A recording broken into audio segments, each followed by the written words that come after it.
नमस्कार सभी को। जैसे कि मैंने एक वीडियो पहले ही शेयर कर रखी है डाइस के ऊपर। उस वीडियो में थोड़ी क्वालिटी अच्छी नहीं आ रही है, शायद आपको दिखाई नहीं दे रही होगी।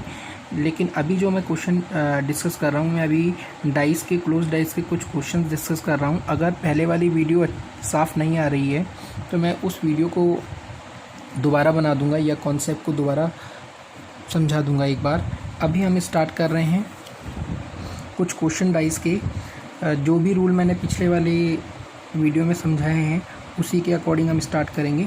चलिए स्टार्ट करते हैं। डाइस का पहला क्वेश्चन 1, 5 और 4 दे रखा है और पूछा है कि 1 के विपरीत क्या होगा। 1 के विपरीत हमें बताना है।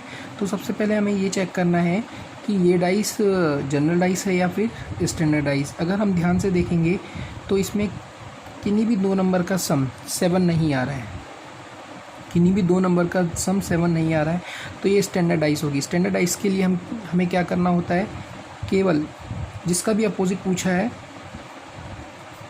उसके अपोजिट को जोड़ करके हमें 7 लाना होता है। तो 1 का अपोजिट पूछा है तो क्या जोड़ूंगा कि 7 आएगा 6, तो इस 1 का अपोजिट होगा 6। अगले क्वेश्चन पे चलते हैं। अगले क्वेश्चन में दे रखा है 2, 5 और 3, 2 के विपरीत पूछा है। तो 2 और 5 का अगर हम देखेंगे तो सम 7 आ रहा है, तो ये कौन सी डाइस होगी, ये जनरल डाइस होगी। अब यहाँ पे पूछा है 2 का विपरीत क्या होगा। तो 2 का विपरीत कुछ भी हो सकता है क्योंकि ये स्टैंडर्ड डाइस नहीं है। स्टैंडर्ड डाइस में अपोजिट फेसेस का सम 7 होता है। 2 के विपरीत कौन कौन से नंबर हो सकते हैं, 1 भी हो सकता है, 4 भी हो सकता है, 6 भी हो सकता है। तो तीनों इसके आंसर होंगे, 1, 4 और 6। अगले क्वेश्चन पे चलते हैं। 1, 4 और 5, 4 के विपरीत पूछा है। अगर पहले देखेंगे कि ये डाइस जनरल डाइस है या फिर स्टैंडर्ड डाइस है। किन्हीं भी दो फेसेस का सम 7 नहीं है, तो ये डाइस कौन सी डाइस होगी, स्टैंडर्ड डाइस। तो स्टैंडर्ड डाइस के अंदर बहुत सिंपल है, 4 के विपरीत पूछा है, 4 के विपरीत हमें क्या जोड़ना है कि 7 बन जाएगा 3, तो इसका आंसर क्या होगा 3। अगले क्वेश्चन पे चलते हैं। अगला क्वेश्चन है क्वेश्चन नंबर 4। 2 डाइस हमें दे रखी है, 4 के विपरीत पूछा है। अब देखिए ये बहुत आसान क्वेश्चन है, ये मैंने बताया था रूल ऑफ कैंसिलेशन से होगा।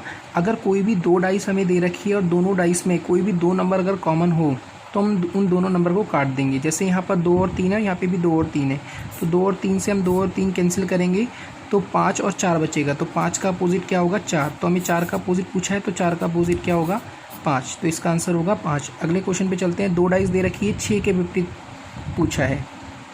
तो यहाँ पर हम देखेंगे ध्यान से, क्या कोई ऐसे 2 नंबर है जो दोनों में कॉमन है, नहीं। क्या कोई एक नंबर जो दोनों में कॉमन हो, नहीं। ना 2 नंबर कॉमन है, ना 1 नंबर कॉमन है। अब हम ये देखने की कोशिश करेंगे, जानने की कोशिश करेंगे कि डाइस कौन सी है, क्या ये स्टैंडर्ड डाइस है या फिर ये जनरल डाइस है। इस डाइस को देखते हैं और इस डाइस को देखते हैं। दोनों डाइस को देखने पर यह पता चल रहा है कि किसी भी 2 फेसेस का सम हमारा 7 नहीं आ रहा है। तो ये कौन सी डाइस होगी, ये स्टैंडर्ड डाइस होगी। तो 6 के विपरीत अगर हमें पूछा है तो 6 के विपरीत हमें 7 बनाने के लिए क्या करना पड़ेगा, 1 जोड़ना पड़ेगा। तो 6 का विपरीत क्या आएगा, 1। अगले क्वेश्चन पे चलते हैं। Question number 6। 2 डाइस दे रखी है, ये CGL 2019 में क्वेश्चन आया है। पूछा है कि 3 के विपरीत कौन सा नंबर होगा या 3 के विपरीत क्या होगा। तो पहली डाइस में 1, 2 और 4 दे रखा है, दूसरी डाइस में 6, 5 और 2। देखिए 3 तो किसी में भी नहीं दे रखा। हम दोनों डाइस को ध्यान से देखते हैं, क्या दोनों डाइस में 2 नंबर हमारे कॉमन है, नहीं। 2 नंबर कॉमन नहीं है, लेकिन 1 नंबर कॉमन है। 1 नंबर कौन सा कॉमन है, 2। तो बहुत आसान तरीका है, जब भी किसी 2 या 3 डाइस में हमें 1 नंबर अगर कॉमन मिल जाता है तो हम उस नंबर को उठा करके रूल ऑफ क्लॉक लगाते हैं। रूल ऑफ क्लॉक के लिए हमें क्या करना पड़ता है, क्लॉकवाइज हमें उसी नंबर को लेकर के रोटेट करना है। जैसे हम इस डाइस में देखते हैं तो 2 से हम कहाँ पे जाएंगे, 1 से कहाँ पे जाएंगे, 4। तो हम लिखेंगे 2, 1 और 4। यहाँ पे भी हमें वही सेम नंबर देखना है, 2 से हम कहाँ पे जाएंगे, 5 से हम कहाँ पे जाएंगे, 6। तो 2 के नीचे 2 आ गया, फिर 5 और फिर 6। हमें पूछा 3 के विपरीत। अब देखिए यहाँ पर 2, 1 और 4 हो गया, यहाँ पर 2, 5 और 6 हो गया, लेकिन ये 2 सेम है और यहाँ पर 3 आया नहीं है। तो इन दोनों 2 में से कोई ना कोई एक 3 होगा। तो 3 के विपरीत कौन सा नंबर होगा, 3 के विपरीत होगा 2। ये बहुत इंपॉर्टेंट रूल है, रूल ऑफ क्लॉक। इसे ध्यान से समझना, ये बहुत क्वेश्चनों में काम आता है और CGL में बार बार पूछा जाता है। अगला क्वेश्चन भी सीजीएल 2019 में आया है। 2 डाइस हमें दे रखी है, अगेन सेम क्वेश्चन है, दोनों डाइस में एक ही नंबर कॉमन आ रहा है, वो है 1। तो हम सेम तरीके से करेंगे रूल ऑफ क्लॉक से। 1 से स्टार्ट करते हैं, 1 के बाद जाएंगे 5 पर, 5 के बाद 6 पे, 1 के बाद 5 पे, 5 के बाद 6 पे, 1 के बाद 3 पर, 3 के बाद 2 पर, 1 के बाद 3 पर, 3 के बाद 2 पर। 6 के विपरीत पूछा है, तो 6 के विपरीत कौन सा नंबर आ जाएगा? 2। चलिए अगले क्वेश्चन पे चलते हैं। क्वेश्चन नंबर 8, 6, 3 और 4, 1, 6 और 4 सीजीएल 2019 में आया है। 1 के विपरीत पूछा है, बहुत आसान क्वेश्चन है, आप भी कर सकते हैं। देखिए 2 नंबर कॉमन आ रहा है, 6 और 4, 6 और 4, 6 और 4 से अगर 6 और 4 कैंसिल करेंगे तो 3 1 का अपोजिट होगा, तो 1 के विपरीत कौन सा नंबर होगा? 3। अगले क्वेश्चन पे चलते हैं। 3 डाइस दे रखी है, सीजीएल 2019 में क्वेश्चन आया है, 4 के विपरीत पूछा है। 3 डाइस दे रखी है, 4 के विपरीत, यानी हमें इस 4 के विपरीत बताना है। अब देखिए यहाँ पर 6 है, 1 है, क्या कि दोनों डाइस में 6 और 1 आ रहा है? किसी में नहीं, लेकिन 1 इसमें आ रहा है। अब इस डाइस को इस डाइस को कंपेयर करते हैं।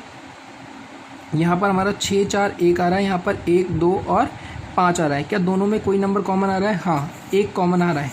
तो हम इन दोनों डाइस को लेके चलते हैं और क्लॉकवाइज वाला रूल लगाते हैं। 1, 4 और 6, 1, 4 और 6, 1, 4 और 6, इधर से 1, 5 और 2, 1, 5 और 2। हमें किसका पूछा है? 4 के विपरीत। 4 के विपरीत कौन सा नंबर आएगा?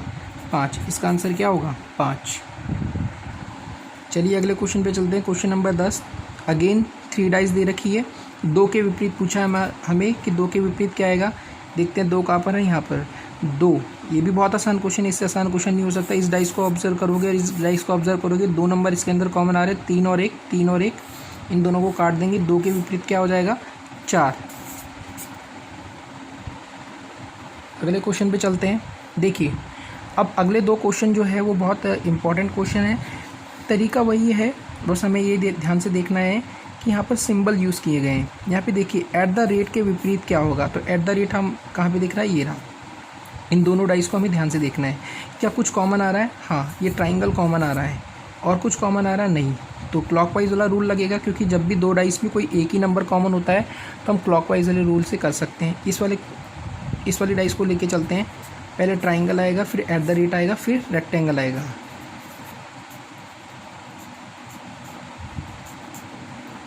इधर से पहले ट्राइंगल आएगा, फिर मल्टीप्लाई, फिर डॉलर का निशान आएगा। पहले ट्राइंगल, फिर मल्टीप्लाई, फिर डॉलर वाला निशान आएगा। तो एट द रेट के विपरीत पूछा है, तो एट द रेट के विपरीत क्या आएगा? मल्टीपल का निशान आएगा। चलिए दोस्तों, लास्ट क्वेश्चन है इस वीडियो का। 3 डाइस दे रखी है, अगेन डिफरेंट साइंस दे रखे हैं। स्टार के विपरीत पूछा है, तो स्टार ये रहा यहाँ पर, और यहाँ पर प्लस दे रखा है और हैश दे रखा है। इसमें देखिए हैश मिल रहा है और कुछ नहीं मिल रहा, और इसमें हमें प्लस मिल रहा है। तो यहाँ पर देखिए हम इस वाली डाइस से भी और इस वाली डाइस से, दोनों डाइस से हम इस क्वेश्चन को कर सकते हैं ईजिली। तो इस वाली डाइस से करते हैं। हैश और हैश कॉमन मिल रहा है, तो हैश से स्टार्ट करते हैं। हैश के बाद हम इस पे आएंगे, इसके बाद हम इस पे आएंगे। हैश के बाद इस पे आ गए एस पर, उसके बाद डॉलर के निशान पर। इस वाली डाइस में देखेंगे हैश के बाद हम स्टार पे, फिर प्लस पे। हैश स्टार प्लस, हमें बोला है स्टार के विपरीत। स्टार के विपरीत क्या आ रहा है? एस, तो एस इसका आंसर होगा। थैंक यू वीडियो देखने के लिए। अगर अच्छी लगे तो लाइक करिए और चैनल को सब्सक्राइब करिए।